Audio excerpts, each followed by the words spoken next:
اگر اپنے نبی سے پیار نہ کریں تو کس سے پیار کریں؟ کون وفادار ہے؟ قیامت کا منظر ہوگا، میں اپنی بیگم سے کہوں گا میں تمہیں نہیں پہچانتا، میرے رب کی قسم، یوم یفر المرء من اخیہ وامہ وابیہ وصاحبتہ وبنیہ یود المجرم لو یفتدی یومئذ من یومئذ بنیہ وصاحبتہ واخیہ وفصیلتہ التی تؤویہ ومن فی الارض جمیعا کلا، قیامت کے دن میں کہوں گا صفیہ میں تمہیں نہیں پہچانتا، یہ کہے گی مولانا صاحب میں آپ کو نہیں پہچانتی، یہ یوسف میرا بیٹا بیٹھا ہے، میں کہوں گا کون ہو، کہاں سے آئے ہو؟ یہ کہے گا ابا آپ کون ہو، کہاں سے آئے ہو؟ بھائی بھائی کو نہیں پہچانے گا۔ ماں اور اولاد کا کتنا گہرا رشتہ ہوتا ہے، ماں کہے گی میں نے تمہیں جنا ہی نہیں ہے، اور جب جہنم میں ایک چیخ مارے گی تو سارے انسان اور فرشتے اور انبیاء ایسے گریں گے اور سب نفسی نفسی، آدم علیہ السلام نفسی نفسی، نوح علیہ السلام نفسی نفسی، ابراہیم علیہ السلام نفسی نفسی، اسماعیل، اسحاق، یعقوب، یوسف، یونس، عیسیٰ، موسیٰ، یوشع، لوط، شعیب، صالح، ہود، سارے انبیاء نفسی نفسی نفسی نفسی، میری جان بچا میری جان بچا۔ ایک طرف سے ایک آواز آئے گی، ایک آواز آئے گی، امتی امتی، واہ یا رسول اللہ ہم آپ پہ قربان جائیں۔ جس دن ماں نہیں پوچھ رہی، نبی نہیں پوچھ رہے، بیٹا نہیں پوچھ رہا، بھائی نہیں پوچھ رہا، یا رب امتی امتی، یا رب امتی امتی، یا اللہ میری امت، یا اللہ میری امت، یا اللہ میری امت، تو نظریں طواف کریں گی، یہ آواز کہاں سے آ رہی ہے؟ یہ کون بول رہا ہے؟ سب سے الگ کون ہے جو امتی امتی کہہ رہا ہے؟ جب نظریں آواز کی طرف چلتے چلتے چلتے چلتے پہنچیں گی تو وہاں میرے آپ کے جھولی پھیلا کے کھڑے، یا میری امت کو، یا اللہ میری امت کو۔ کون سی امت جو ساری زندگی شرابیں بیچتے رہے، جوئے کھیلتے رہے، زنا کرتے رہے، سود کھاتے رہے، جھوٹ بولتے رہے، چوریاں کرتے رہے، ڈاکے مارتے رہے؟ میرا نبی کہہ رہا ہے میری امت کو بچا لے، میری امت کو بچا لے۔ اس سے پیار نہ کرے تو اور کس سے کرے؟ موت پہ رشتے ٹوٹ جاتے، میرے نبی نے اس دن بھی اپنے رشتے کو نہیں توڑا۔ ابراہیم جیسی شخصیت کہیں گے سنو اے اللہ تیری میری دوستی کا واسطہ مجھے بچا لے، تیری میری دوستی کا واسطہ مجھے بچا لے۔ عیسیٰ علیہ السلام کہیں گے یا اللہ میں اپنی ماں مریم کا بھی سوال نہیں کرتا، میری جان بچا لے، مریم جانے تو جانے میری عیسیٰ۔ 5 بڑے رسول ہیں، نوح، ابراہیم، موسیٰ، عیسیٰ، محمد صلی اللہ علیہ الصلوات والتسلیمات۔ عیسیٰ علیہ السلام کہیں گے یا اللہ میں اپنی ماں مریم کا بھی سوال نہیں کرتا، میری جان بچا۔ اور میرا نبی کہے گا یا اللہ میری امت کو بچا لے۔ کون سی امت جنہوں نے ساری زندگی اس کا مذاق اڑایا؟ میرا نبی کہتا دفع ہو جاؤ، دور ہو جاؤ میری نظروں سے، تم نے میری نسل کو قتل کیا، تم نے میرے گھرانے کو اجاڑ دیا۔ سب کو بلا یہ نہیں کہیں گے یا اللہ میری امت کے نیکوں کو بچا لے، میری امت کے متقی، میری امت کی رابعہ بصری، جنید بغدادی کو بچا، نہیں یا اللہ ساری امت کو میری جھولی میں ڈال دے، ساری امت کو میری جھولی میں ڈال دے۔ یہاں اللہ کہے گا وَلَسَوْفَ يُعْطِيكَ رَبُّكَ فَتَرْضَىٰ۔ معافی چاہتا ہوں میں جذباتی ہو گیا ہوں۔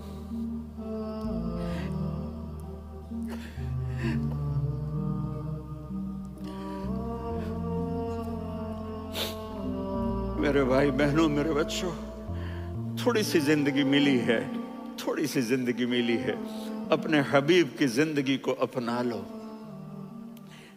میں تھوڑے تھوڑے اشارے کر کے بتا دیتا ہوں۔ جب آپ بیٹے ہیں تو آپ کہہ رہے ہیں کاش میرے ماں باپ زندہ ہوتے، میں ان کی خدمت کرتا۔ پھر فرمایا اور نہیں تو میری ماں تو ہوتی، چونکہ ماں کو دیکھا ہے نا، باپ کو دیکھا نہیں ہے، تو فرمایا کاش میری ماں زندہ ہوتی اور میں عشاء کی نماز کے لیے مصلی پہ کھڑے ہو کے الحمدللہ رب العالمین پڑھ رہا ہوتا، اور ادھر سے میری ماں مجھے بلاتی محمد، تو میں نماز توڑ کے کہتا جی اماں جان میں آ رہا ہوں، نماز پھر پڑھا دوں گا۔ اپنے والدین کی عزت کرو۔ یہاں کا بڑھاپا بڑا خوفناک ہے کہ اولادیں چھوڑ جاتی ہیں اور ماں باپ ٹوائلٹ جانے سے بھی عاجز ہوتے ہیں۔ اپنی ماں کی دعا لو، اپنے باپ کی دعا لو۔ میرے نبی نے فرمایا ہاں عمر میرے بعد ایک آدمی آئے گا، اس کا نام ہوگا اویس، اور وہ کرن کی شاخ سے ہوگا۔ ہو گیا ٹائم؟ اچھا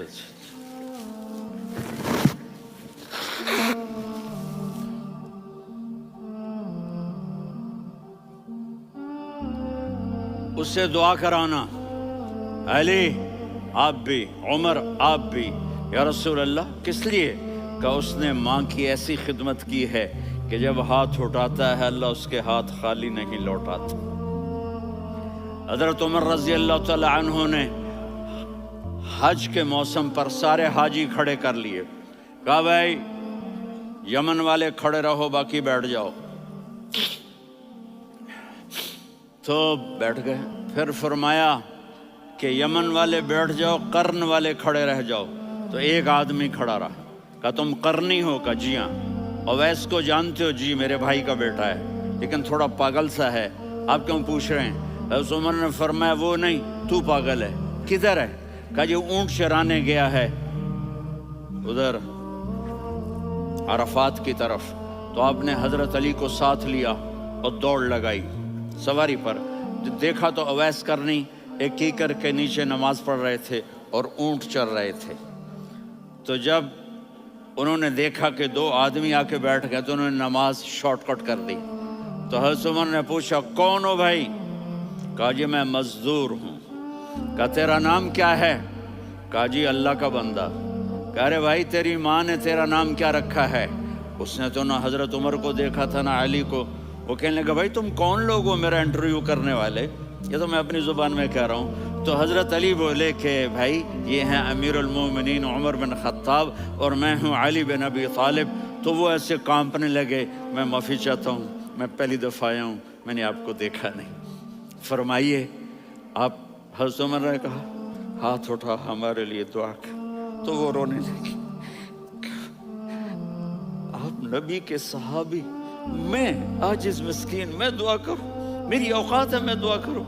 کہاں، ہمیں ہمارے نبی نے فرمایا تھا اویس آئے تو دعا کروانی ہے۔ عمر اور علی جیسی ہستیوں کو دعا کے لیے کہا جا رہا ہے۔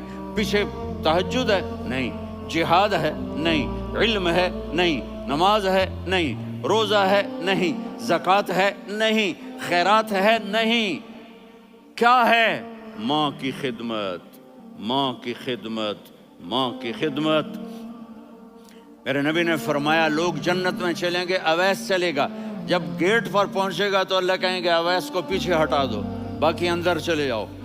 تو اویس کرنے ڈر جائیں گے کہ یا اللہ جنت کے دروازے پر مجھے پیچھے ہٹا دیا، تو اللہ کہیں گے پیچھے دیکھو، ویسے پیچھے مڑ کے دیکھیں گے تو لوگوں کا مجمع ہوگا جو جہنم میں جا رہے ہوں گے، ایمان والے، گنہگار مسلمان۔ تو میرا اللہ کہے گا اویس اپنی انگلی کو پھیرتا جا، جس پر تیری انگلی پڑے گی تیری تو فیل سب کو جنت میں ڈال دوں گا۔ یہ ماں ہے، صرف ڈالر ہی سب کچھ نہیں ہے، یہ ماں ہے۔ میرے نبی نے فرمایا تیرا باپ تیری جنت کا سب سے بڑا دروازہ ہے، اگر تو نے باپ کو ناراض کر کے موت پائی تو تیرے لیے جنت کا دروازہ کھل نہ سکے گا۔ یہ باپ کا مقام ہے۔ پھر آپ نے 11 شادیاں کی. کیوں کی؟ سنو حدیث، ما تزوجت وما زوجت الا بوحی من السماء نزل به جبریل. کہا میرے ساتھیوں سنو، اللہ کی قسم میں نے کوئی شادی اپنی مرضی سے نہیں کی. میرے اللہ نے فرمایا یہاں کرو، میں نے کی. میں نے اپنی بیٹی وہاں دی جہاں میرے اللہ نے فرمایا. تو اتنی شادیاں کیوں کی ہیں؟ ہمیں گھر کی زندگی سمجھانے کے لیے. میری بات غور سے سنو، دنیا کا سب سے بڑا رشتہ خاوند اور بیوی ہے. سب سے مقدس رشتہ ماں باپ ہے، لیکن سب سے بڑا رشتہ خاوند اور بیوی ہے. جب یہ ٹوٹ جاتا ہے تو پوری نسل برباد ہو جاتی ہے. اس لیے آپ نے زندگی گزار کے دکھائی. آپ گھر میں جھاڑو دے رہے ہیں، آپ آٹا گوندھ رہے ہیں، آپ حضرت عائشہ کو لقمے بنا کے کھلا رہے ہیں، اور حضرت عائشہ کی دلداری کے لیے فرما رہے ہیں عائشہ سننا حدیث طبرانی کی، عائشہ انہو لیہون علی الموت ان اریتکی زوجتی فی الجنہ. عائشہ مجھے جب سے پتا چلا ہے نا کہ تو جنت میں میری بیوی ہے تو مجھے تو مرنے کا شوق لگ گیا ہے. اللہ کی قسم ہمیں سکھانے کے لیے تھا. جس نے اللہ کو دیکھ لیا ہو اسے عورت کی کیا خواہش رہ جاتی ہے. یہ ہمیں سکھانے کے لیے تھا کہ سب سے زیادہ عزت بیوی اپنے خاوند کو دے، خاوند اپنی بیوی کو دے. ہن لباس لکم وانتم لباس لہن، تمہاری بیوی تمہارا لباس ہے. اور اللہ بیوی سے کہتا تیرا خاوند تیرا لباس ہے. آپ نے 11 گھروں کو کس طرح آباد کیا، کس محبت سے کیا کہ 2 مہینے چولہا نہیں جلتا اور کسی کی زبان پر شکایت نہیں. یہ حسن سلوک، یہ محبت. حضرت عائشہ کی عمر تھوڑی تھی، جہاد کے سفر سے واپسی ہو رہی تو آپ نے صحابہ سے کہا بھی چلے جاؤ سارے آگے چلے گئے تو صرف آپ دونوں رہ گئے. تو آپ نے کہا عائشہ دوڑ لگائیں. سبحان اللہ. حضرت اما عائشہ نے نہیں کہا، میرے نے عائشہ دوڑ لگائیں. کہا لگائیں. تو کہنے لگے ہمیں دوڑ لگائی. تو کہنے لگے میں آگے نکل گئی، آپ پیچھے رہ گئے. چند سال گزرے تو پھر ہم جہاد کے سفر سے آ رہے تھے تو آپ نے کہا صحابہ سے جاؤ بھی چلے جاؤ آگے. وہ غائب ہو گئے. پھر آپ نے کہا عائشہ دوڑ لگائیں. تو میں نے کہا جی لگائیں. کون دنوں ذرا میں موٹی ہو گئی تھی، تو جب دوڑ لگی تو میرے نبی آگے نکل گئے، میں پیچھے رہ گئی. تو ہم نے کہا ہاذہ بتلکا، عائشہ تو میں اب برابر ہو گئے. ایک دوڑ تم نے جیتی، ایک دوڑ میں نے جیتی. یہ ہمیں گھر کی زندگی سکھانے کے لیے تھا کہ گھر میں بیوی کے ساتھ کیسا ہونا چاہیے. اور عورتوں کے لیے کہا اگر میری شریعت میں سجدہ ہوتا تو میں بیوی سے کہتا اپنے خاوند کو سجدہ کرے، تاکہ ایک نسل تیار ہو. بیلنس زندگی گزارو. میں نے کل بھی کہا تھا، آج بھی کہہ رہا ہوں، امبیلنس لائف ہماری اولاد کو تباہ کر رہی ہے. میرے پاس پرسوں 30-40 لوگ آ گئے. وہ یہاں جو ایک سلمہ صاحبہ ہیں، سلمہ ہی نام ہے نا، سلمہ زاہد. تو ایک نے کہا جی یہاں ہم اولاد کے بارے میں بڑے پریشان ہیں، کیا کریں، کوئی ہمیں اس کا سلوشن بتائیں. میں نے کہا بہت آسان ہے، ماں اپنے بچے کو ٹائم دے. نصیحت کی بات نہیں کر رہا ہوں، ٹائم دے. میں نے کل آپ کو شکل بنا کے دکھایا تھا کہ میرے نبی حسن حسین کو کمر پہ بٹھا کے کمرے میں چکر لگاتے ہیں. اتنے بڑے ہستی، اتنے بڑے نبی، اور بچوں کے لیے وقت نکال رہے ہیں اور ان کو لے کر گھوم رہے ہیں. پھر دونوں بھائیوں کو اتار دیتے اور ان کی بہن زینب کو بٹھاتے اور پھر کمرے میں چکر لگاتے. پھر فرماتے تمہارا اونٹ کیسا ہے. ایک دفعہ آپ سجدے میں گئے، فرض نماز، فرض، اور سجدہ لمبا، اتنا لمبا ہوا کہ صحابہ سمجھے اللہ کے نبی فوت ہو گئے.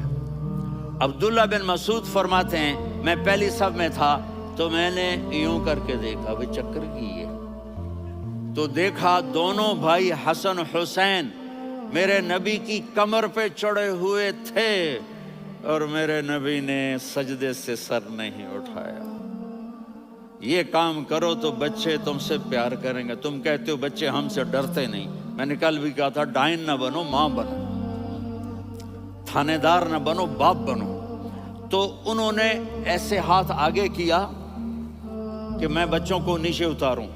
تو مجھے دیکھنا، آپ نے یہاں سے ایسے سجدہ ہوتا ہے نا، تو آپ نے ادھر یا ادھر سے دیکھا کہ ایک ہاتھ آگے آ رہا ہے میرے بچوں کو اتارنے کے لیے، تو آپ نے سجدے میں یوں کیا، یہ دیکھ رہے ہو، وہ پیچھے ہٹ گئے۔ جب تک وہ خود نہیں اترے میرے نبی نے سجدے سے سر نہیں اٹھایا۔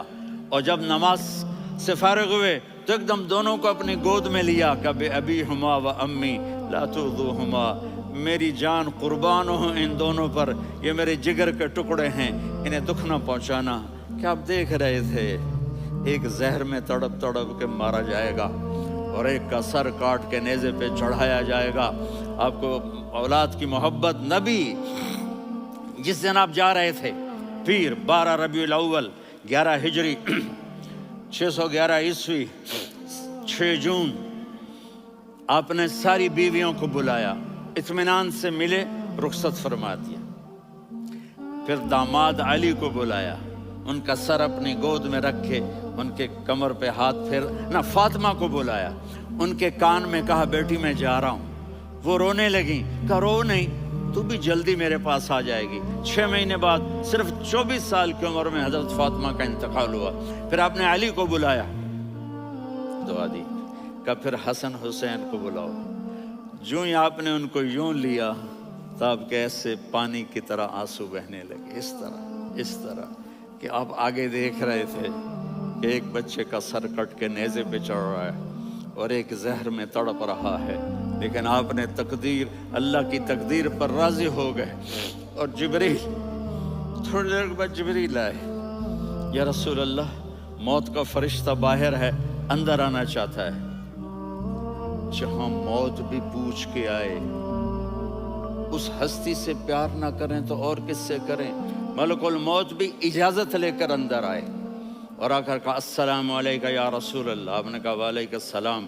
کہا یا رسول اللہ، آپ پہلی ہستی ہیں جنہیں میں سلام کر رہا ہوں، میں نے نبیوں کی جانیں نکالی، نیکوں کی، کسی کو سلام نہیں کیا، آپ پہلے ہیں جنہیں میں سلام کر رہا ہوں۔ یا رسول اللہ، آپ پہلے ہیں جنہیں آپ کے رب نے کہا کہ میرے نبی سے پوچھ کے اندر جانا، بغیر پوچھے نہ جانا۔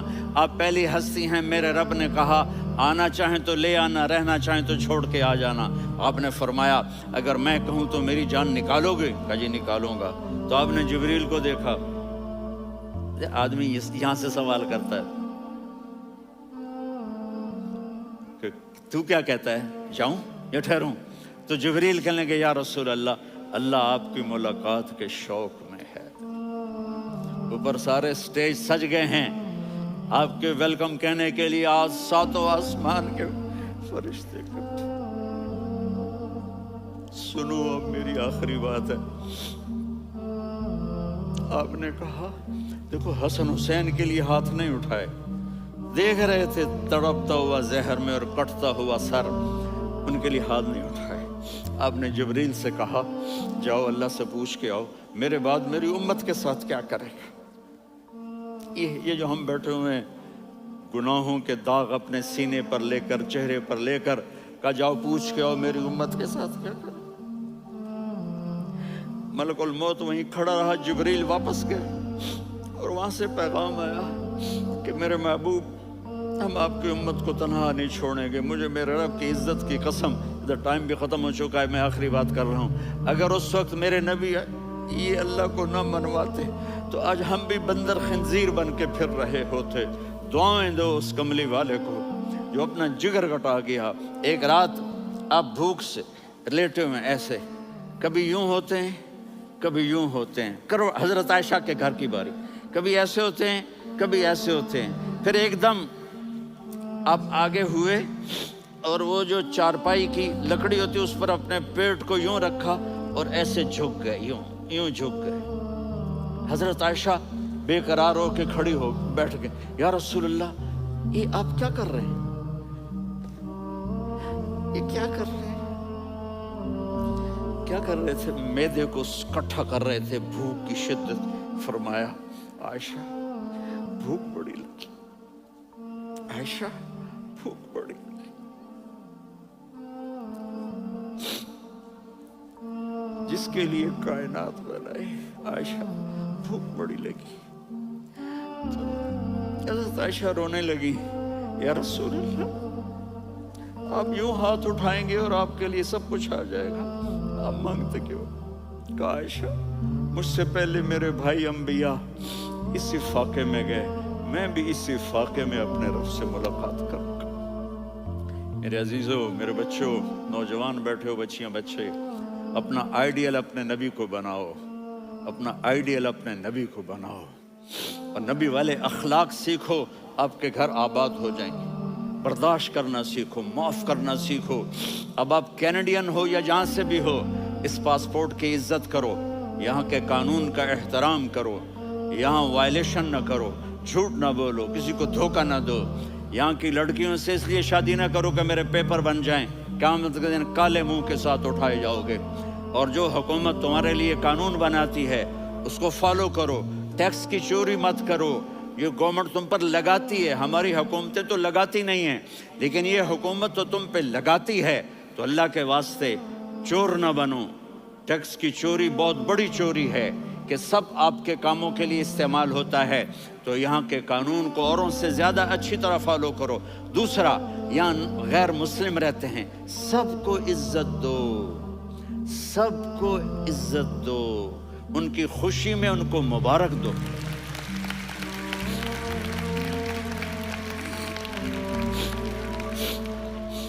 وہ ان پہ غم آئے تو جا کے ان کے دکھ درد کو بانٹو. وہ بیمار ہو جائیں تو ہاسپٹل پوچھنے جاؤ، وہ مر جائیں تو گھر والوں سے جا کر افسوس کرو. تب جا کر وہ اسلام کے لیے سوچیں گے کہ یہ کون ہے محبت کرنے والے، ہمدردی کرنے والے. ہم اپنے ہی کنویں میں گھوم رہے ہیں مینڈک کی طرح. کس طرح بات آگے جائے گی جب تک وہ ہمارے اخلاق نہیں دیکھیں گے، ہماری محبت نہیں دیکھیں گے، ہماری خدمت نہیں دیکھیں گے. کتنے یہاں اولڈ ہومز بنے ہوئے ہیں، چکر لگایا کرو، جا کے صرف ایک سمائل دے دو تو اس بوڑھے کا سارا دن اچھا گزر جائے گا. کتنے کرنے کے کام ہیں. اگر آپ کے پاس کینیڈین پاسپورٹ ہے تو اب پاکستان میں جائیدادیں نہ بناؤ، یہاں اپنا سب کچھ خرچ کرو. وہاں کاروبار نہ کرو، یہاں کاروبار کرو. ادھر زکوٰۃ نہ دو، ادھر زکوٰۃ دو. یہاں بھی بہت زکوٰۃ کے مستحق لوگ آپ کو ملیں گے، یہاں خرچ کرو.